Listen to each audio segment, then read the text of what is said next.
Guys तो guys आज हम स्टार्ट करने वाले हैं नाइन्थ अलजेब्रा का चैप्टर नंबर 1 सेट का लेक्चर नंबर 5। तो गाइज इस पे हमने लेक्चर नंबर 4 क्लास 4 तक लिए हैं। ओके गाइज, तो सबसे पहले आपको क्या करना है, वो पूरे के पूरे क्लास कंप्लीट कर लेने हैं और उसके बाद यहाँ पे आना है, क्योंकि वो बहुत इंपॉर्टेंट है। उसमें सब कुछ बताया है और उस पर ही डिपेंड करता है कि ये आपको आएगा या नहीं आएगा। ओके गाइज, तो प्लेलिस्ट की लिंक मैंने डिस्क्रिप्शन में दी है, जाके चेकआउट कर लेना और उसको देखने के बाद यहाँ पे आना। ओके, सो आज हम देखने वाले प्रैक्टिस सेट 1.3। सो इसका क्वेश्चन नंबर 1 क्या है, if A is equal to A B C D E दिया है और B is equal to C D E F दिया है और C is equal to B D दिया है और D is equal to A दिया है। मतलब उन्होंने आपको सेट दिए हैं ए बी सी डी, ये 4 सेट दिए हैं हमको और वो बोल रहे हैं then which of the following statement are true and false. उन्होंने नीचे ये स्टेटमेंट दिए हैं, वो बोल रहे हैं कि इनमें से कौन सा ट्रू है और कौन सा फॉल्स है।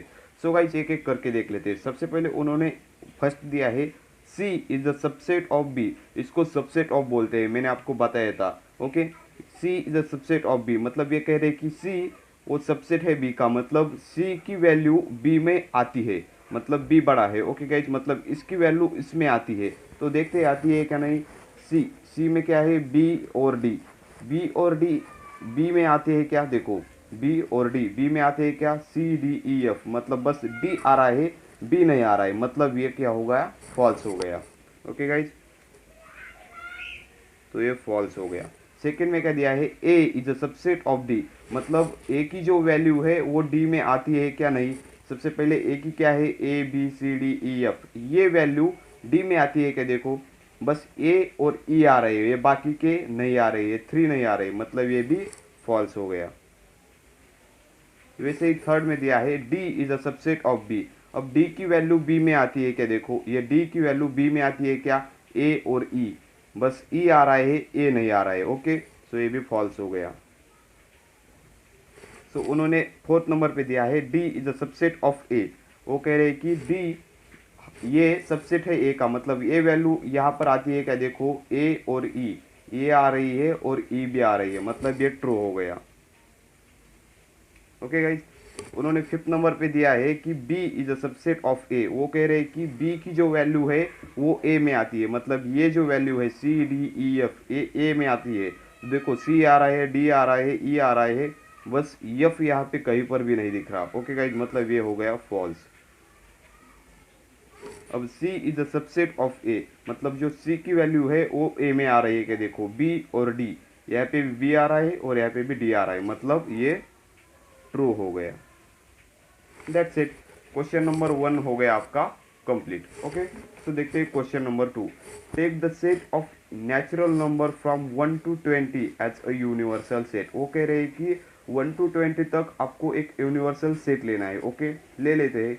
And show set X and Y using Venn diagram, मतलब हमको वेन डायग्राम यूज करके सेट एक्स को रिप्रेजेंट करना है और वाई को रिप्रेजेंट करना है। तो सबसे पहले उन्होंने एक्स ऐसा दिया है, वाई ऐसा दिया है और यूनिवर्सल सेट यू आपको 1 2 3 4 5 6 7 8 9 10 11 12 13 14 15 16 17 18 19 20।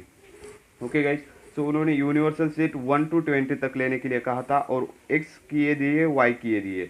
सो सबसे पहले एक्स क्या कहता है, ये क्या कहता है, देखो X is such that X belong to natural number. Okay, मतलब एक्स जो है वो बिलोंग करता है नेचुरल नंबर में और वो एक्स इज ग्रेटर देन 7, 7 से बड़ा है और 15 से छोटा है।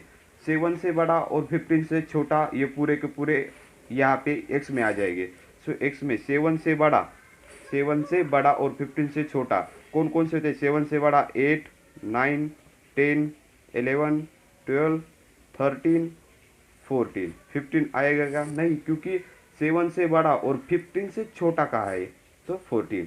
अब y का देखो, y क्या कह रहा है कि y is such that y is belong to natural number, y belong करता है नेचुरल नंबर में और y is a prime number from 1 to 20। वो कह रहे हैं कि y is a prime number है 1 to 20 तक। प्राइम नंबर कौन कौन से है, 2 3 5 7 11 13 17 19।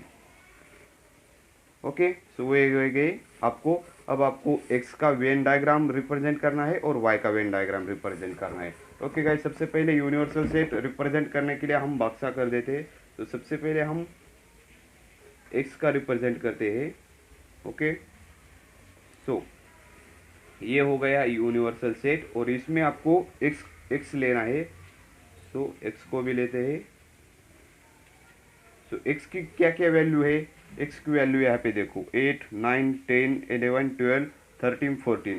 तो सबसे पहले 8 के यहाँ पे लिखो 8 9 10 11 12 13 14। ओके, अब ये तो हमने लिखी। अब यहाँ पे कौन सी आएगी? यहाँ पे आएगी वो जो एक्स में है वो छोड़ के मतलब 1 आएगी, 2 आएगी, 3 आएगी, 4 5 6 7। और ये बस यहाँ तक नहीं आएगी 15 16 17 18 19, क्योंकि ये जो वैल्यू है ये छोड़ के बाकी सब आ जाएगी यूनिवर्सल सेट में। ओके, सो लिख लेते हैं 1 2 3 4 5 6 7 8 9 10 12 11 12 13 14 15 16 17 19 20। ये हो गया हमारा एक्स का वेन डायग्राम। ओके गाइज, सो अब देखते हैं वाई का।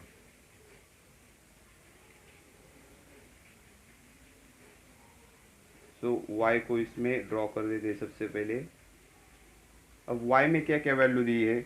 वाई में देखो 2 3 5 7 11 13 19। तो सबसे पहले वाई में इसको लिख लेते हैं।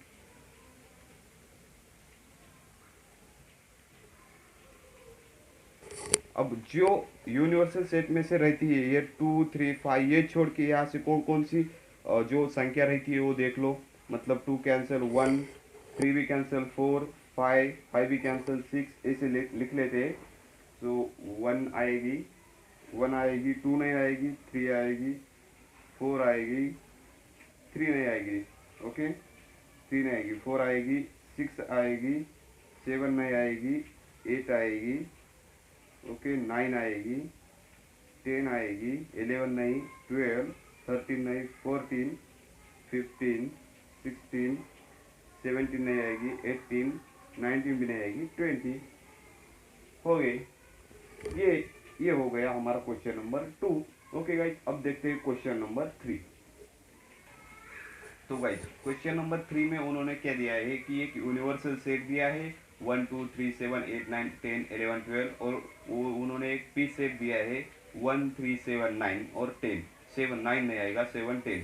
सो वो कह रहे हैं कि then show that set U P and P का complement by Venn diagram.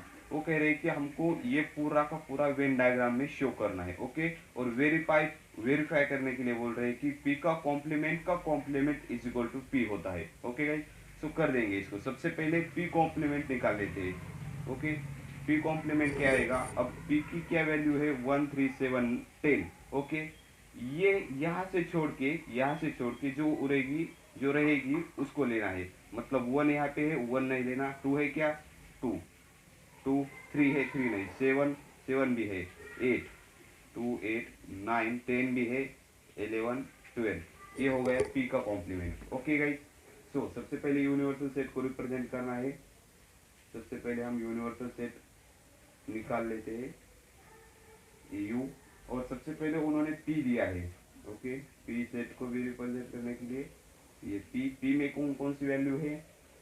1 3 7 10। Okay guys, अब पी कॉम्प्लीमेंट की वैल्यू कहाँ तक आ जाएगी? ये पी कॉम्प्लीमेंट की वैल्यू यहाँ पर आ जाएगी। पी कॉम्प्लीमेंट की 2 8 9 11 12, क्योंकि ये पूरी वैल्यू अगर एक कर दे, कंबाइन कर दे, तो यूनिवर्सल सेट बनेगा, है ना गाइस? इतना इजी था। ओके, सो उन्होंने कहा है कि पी कॉम्प्लीमेंट का complement is equal to P. Okay guys, तो सबसे पहले पी कॉम्प्लीमेंट क्या दिया है? 2 8 9 11 12। सो ओके गाइस, अब पी कॉम्प्लीमेंट का कॉम्प्लीमेंट मतलब पी का, अब इसका ये वैल्यू छोड़ के, ये वैल्यू यहाँ से छोड़ के, अब देखो 2 है, 2 को छोड़ना है, 8 को छोड़ना है, 9 को छोड़ना है, 11 को छोड़ना है, 12 को छोड़ना है।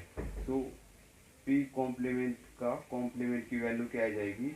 ये जो वैल्यू है ये छोड़ के, यहाँ से ये छोड़ के कौन कौन सी आ जाएगी? 1 2 है, 2 नहीं लेना, 3 3 9 7 8 9 नहीं लेना क्योंकि यहाँ पे दिया है, फिर 8 9 9 नहीं लेना, फिर 10 11 यहाँ पे 10 नहीं लेना, 11 क्योंकि यहाँ पे दिया है नहीं, सॉरी गाइस, ओके। सो 10 लेना है, 11 यहाँ पे दिया है, 11 नहीं लेना, फिर 12। मतलब हमको कौन कौन सी 1 3 7 8 12 भी उन्होंने दिया है, तो 12 भी नहीं लेना, ओके, क्योंकि यहाँ पे दिया है उन्होंने, ओके।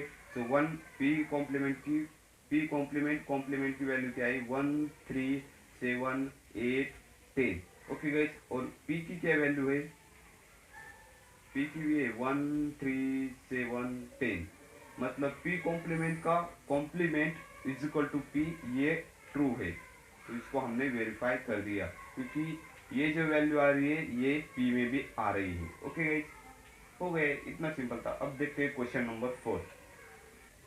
तो उन्होंने क्वेश्चन नंबर 4 ये दिया है कि a इज इक्वल टू एक सेट दिया है और then write any 3 set of a। उन्होंने कहा है कि अब हमको अपने मर्जी से कोई भी 3 सेट लिख लेने हैं, ओके गाइस, और वो सबसेट हो गए इसके, ओके गाइस। तो मैंने लिया बी में मैंने वैल्यू ली 1 2, ओके। तो ये 1 2 यहाँ पे सबसेट आ रही है क्या, देखो 1 और 2, मतलब B is a subset of A. वैसे ही हम सी की ले ले तो 2 7, ओके। तो ये 2 और 7 ये आ रहा है कि यहाँ पे देखो 2 और 7, मतलब सी इज अ सबसेट ऑफ ए। ऐसे हम अब एक तो आप होमवर्क में लेना, क्योंकि अब अपने मर्जी से एक कर लेना, ओके, ये आपका होमवर्क है, ओके गाइस। ये हो गया क्वेश्चन नंबर 4। अब देखते हैं question number 5।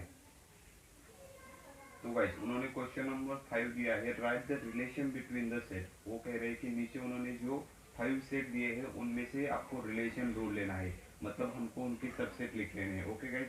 So P is the set of all resident in Pune, M is the set of all resident in MP मतलब मध्य प्रदेश, और I is the set of all resident in Indore, B is the set of all resident in India and H is the set of all resident in Maharashtra, okay guys। तो सबसे पहले P का solve कर लेते हैं। तो महाराष्ट्र में पुणे आता है क्या, महाराष्ट्र में पुणे आता है क्या, आता है, मतलब P is the subset of H हो गया, क्योंकि महाराष्ट्र में पुणे आता है, ओके गाइस। और इंडिया में भी पुणे आता है क्या, मतलब आता है, ओके गाइस, क्योंकि P is a subset of B हो गया।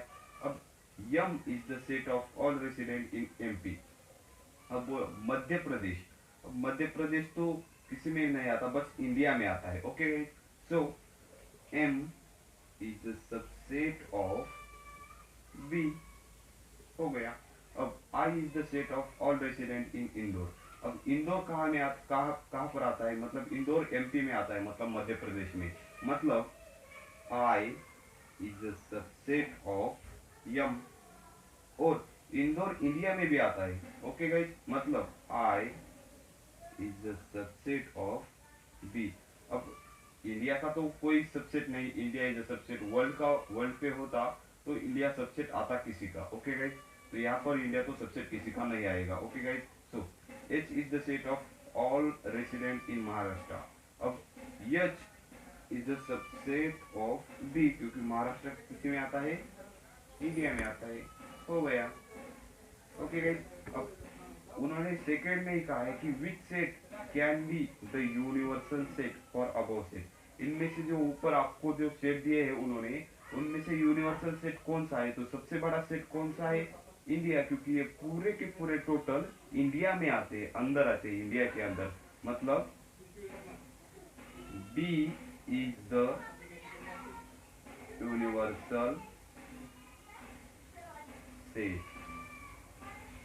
हो गया हमारा क्वेश्चन नंबर 5, इतना इजी था, ओके गाइस। सो ले लो स्क्रीनशॉट इसका भी। तो गाइस अब देखते हैं क्वेश्चन नंबर 6। क्वेश्चन नंबर 6 क्या कहता है, विच of the set of natural number could be the given universal set for the set given below. वो कह रहे हैं कि जो नीचे सेट दिया है इनमें से इनका यूनिवर्सल सेट कौन सा होगा, मतलब ये पूरे नंबर का एक कंबाइंड सेट कौन सा होगा, ओके गाइस। सो सबसे पहले हम नेचुरल नंबर को देखते हैं। नेचुरल नंबर का सेट कौन कौन सा होता है कि वो 1 से स्टार्ट होते हैं, 1 2 3 4 और ये इन्फिनिटी तक जाते हैं। ओके गाइज, ये नेचुरल नंबर का हो गया। अब देखते हैं होल नंबर का। होल नंबर का क्या होता है कि 0 से स्टार्ट होते हैं, 1 2 3 4, और ये भी इन्फिनिटी तक जाएगा, मतलब कहाँ पर जाएगा हमको पता नहीं। अब देखते हैं इंटीजर्स।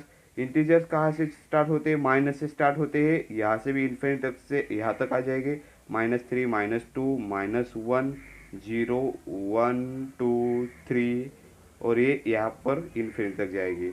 ओके, सो ये गया। अब integers, natural number, whole number, integers. Okay guys, तो सबसे पहले इसको हम ये सेट क्या बोल रहा है कि सेट ऑफ मल्टीपल ऑफ 5, मतलब 5 का टेबल। ओके गाइज, सो 5 10 15 20 25, और ये भी इन्फिनिटी तक जाएगा, कहाँ तक जाएगा हमको पता नहीं। अब बी क्या बोल रहा है कि सेट ऑफ मल्टीपल ऑफ 7, मतलब 7 का जो टेबल है वो, और ये भी इन्फिनिटी तक, कहाँ तक जाएगा हमको कोई पता नहीं। ओके गाइज, और जो सी सेट दिया है वो है सेट ऑफ मल्टीपल ऑफ 12, 12 का जो टेबल है वो। ओके, सो अब ये पूरे के पूरे नंबर्स इनमें से इस नेचुरल नंबर में भी आते हैं। ओके, होल नंबर में भी आते हैं। ओके, और इंटीजर्स में भी आते हैं, मतलब इनका जो यूनिवर्सल सेट होगा वो natural number, whole number, integers ये होंगे। ओके गाइज, अब आपको समझ आ गया होगा। ओके, सो उन्होंने सेकेंड में भी दिया है एक, चलो उसको भी देख लेते हैं। उन्होंने सेकेंड में दिया है P is equal to set of integers which are multiple of 4। Okay, और जो सेकंड टी में दिया है वो है कि set of all even square numbers. Okay, so वो पीक सेट क्या है कि सेट ऑफ इंटीजर्स, मतलब माइनस में आ जाएंगे, विच आर मल्टीपल ऑफ 4, मतलब 4 के मल्टीपल, मतलब -4 -16 ये हो गए, -8। ओके गाइज, -8 -16 ये 4 के मल्टीपल जो है वो। ओके, मतलब इनको ये माइनस, ये कहाँ तक जाएगी, इन्फिनिटी तक जाएगी, हमको कोई पता नहीं। -4 -8 -12 -16 -20 -24, और ये आगे चलते ही जाएंगे। ओके, सो ये हो गए ये इंटीजर्स मल्टीपल ऑफ 4। अब टी सेट क्या बोल रहा है कि set of all even square number, मतलब इवन नंबर कौन कौन से होते हैं, 2 4 6, इनका स्क्वायर। ओके, ये कहाँ तक रुकने के लिए बोला ये भी नहीं पता। अब ये पूरे के पूरे नंबर्स किस में आते हैं, इंटीजर्स में आते हैं, क्योंकि माइनस भी आते हैं और प्लस भी आते हैं, मतलब ये इंटीजर्स इनका यूनिवर्सल सेट हो गया। ओके गाइज, ये था और कुछ नहीं था। और इसमें होल नंबर क्या है, इनमें से 3 में से कौन सा ना कौन सा आ रहा था, मतलब ये 3 इसके यूनिवर्सल सेट थे, और ये जो 2 के थे वो आई मतलब इंटीजर्स, ये इसका यूनिवर्सल सेट है जो सेकंड का है। ओके, अब देखते हैं क्वेश्चन नंबर 7। तो गाइज, क्वेश्चन नंबर 7 क्या कहता है कि let all the student of a class in an universal set, मतलब अब यूनिवर्सल सेट आ रहा है जो ऑल स्टूडेंट का है, ये हो गया यूनिवर्सल सेट। ओके, और let set A be the student who secure 50% और मोर मार्क्स इन मैथ, मतलब एक सेट है ए, उसमें student square 50% more than marks उन्होंने गेन किए हैं, मतलब set of A be the student who secure 50% more marks, 50% more marks in math, उन्होंने अचीव किए हैं मैथ में 50%। ओके, जो सेट ए है 50% मोर मार्क्स, मतलब उससे ज़्यादा भी किए हैं। ओके गाइज, और जो एक का कॉम्प्लीमेंट है वो यहाँ पर आएगा। ओके, सो यहाँ पर अगर 50% मोर मार्क्स है तो लेस देन 50% मार्क्स हो गए। ओके, ये कॉम्प्लीमेंट में कौन से हो गए, लेस देन 50% इन मैथ। ओके गाइज, मतलब जो ए का कॉम्प्लीमेंट है वो ये होगा कि जो set A complement the student, A complement का ये होगा the student who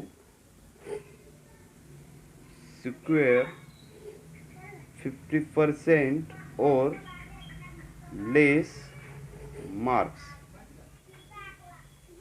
in math. ये कॉम्प्लीमेंट क्या होगा? द स्टूडेंट हु सिक्योर 50% और less marks in math. Okay guys, so ये हो गया question number 7 complete. Okay, so हमारा प्रैक्टिस सेट 1.3 हो गया कंप्लीट। ओके गाइज, तो ऐसे वीडियो के लिए चैनल को सब्सक्राइब जरूर कर देना। ओके, मिलते हैं अगले वीडियो में, तब तक के लिए यहीं पर एंजॉय करते रहना और अगला वीडियो देख लेना। Okay, bye bye.